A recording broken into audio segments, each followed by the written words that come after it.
Hi, friends. This is your pal Scott Garibay, and today we're going to talk about Dungeons and Dragons canon and Star Trek. Okay, so right now there is a rumor about about Lego building its first Star Trek set, which is fascinating. That is really fascinating.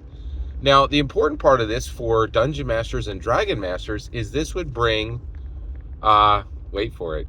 This would bring Star Trek into Dungeons and Dragons canon, right? Which, because basically everything built in Lego at this point, everything ever built in the Lego is Dungeons and Dragons canon from the perspective of we have official, D&D miniatures are now Lego minifigs. D&D terrain is now Lego, right?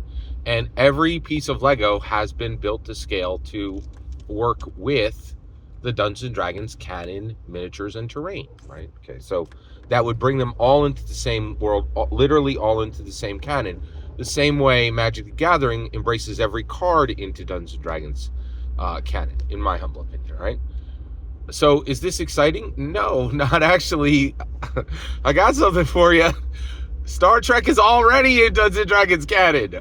Wait, what? How did that happen, Scott? Creo. So what is Creo? Creo's pretty wild. Creo is, this is really out there. Check this out.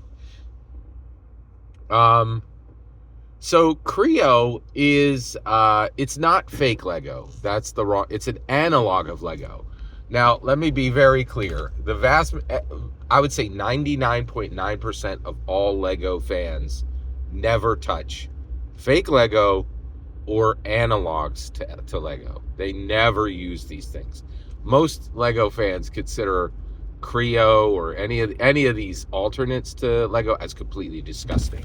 They don't want to even touch them, right? They carefully protect their collections from being infested by these things, right? But Creo did create official Dungeons and Dragons miniatures, and at the exact same scale, in the same world, they created Star Trek. Creo's created Star Trek characters. Almost nobody knows about this because nobody cared. They're like, oh, you got some fake Lego that it's got both things in it. So technically, Star Trek is already Dungeons and Dragons canon, in my humble opinion.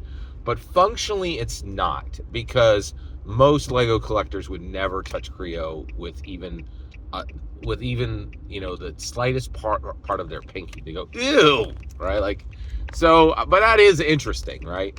The other thing I want to say is, you're like, well, that's just a rumor, Scott. Well, the reason why people pay attention to rumors on Legos is I paid attention to rumors on Lego Dungeons and Dragons Red Dragon's Tale, and I'm telling you, I don't think a single thing in a year and a half of the leaks was wrong. It was all spot on, which I was like, so that's why people pay attention to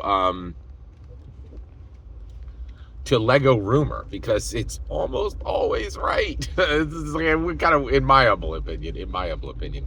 In fact, every single word you heard in this video is my humble opinion. Nothing more, nothing less. The important part is when I get to hear your humble opinion, when you get in the comments and send your traffic. Please consider subscribing, and have a fetch millennium.